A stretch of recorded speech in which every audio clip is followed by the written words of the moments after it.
the opportunity in the smaller companies exists because they will grow earnings faster than big caps. They have the opportunities for growth that big caps don't have. And in smalls, the wonderful thing is, if you think about the big cap market, there's 4 big banks, there's a big telco, there's a big infrastructure stock, there's 2 resource companies. If you add up the top 12 stocks in the Aussie market, it's 50% of the index. So the top 12 stocks make up 50% of the top 100. So you don't have any diversity. No. Right? If you do that for smalls, the top 12 make up 17.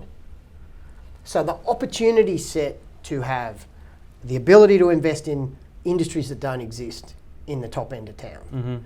You have unique opportunities to invest in small cap companies that are growing, that have products that don't exist. And the example there is, if you want to own a company that has exposure to billing systems, you can't do that. It's not in the top 100. No. But there's a stock called Hansen that's in the small cap market. If you want exposure to financial transactions and you think, well, I don't want to own the banks, you can invest in the smaller cap stocks, and we're going to talk a little bit about big multiple stocks versus smalls.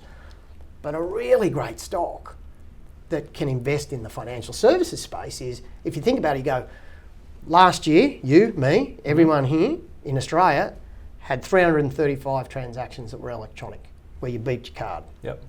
70% of transactions are electronic. So that means good old school cash is still 30%. But if you think about it, So, but if you think about it, 30 is going to go to 5, something like that.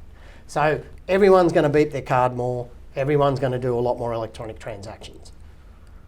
You don't have to pick the winner, whether it be MasterCard, Visa card, Afterpay, Zip Money. You step back from that and you go, who will give me exposure to just transaction processing? Well, there's a great company with a market cap of $500 million, $100 million worth of revenue, $20 million worth of earnings. It's called Integrated Research, stock code IRI. So it's got this massive tailwind of people beeping more, and they charge per beep, to people like the systems run on, well, let's go through them. Woolies, Coles, NAB, ANZ, Telstra, JP Morgan, Barclays, Visa, MasterCard, you name it.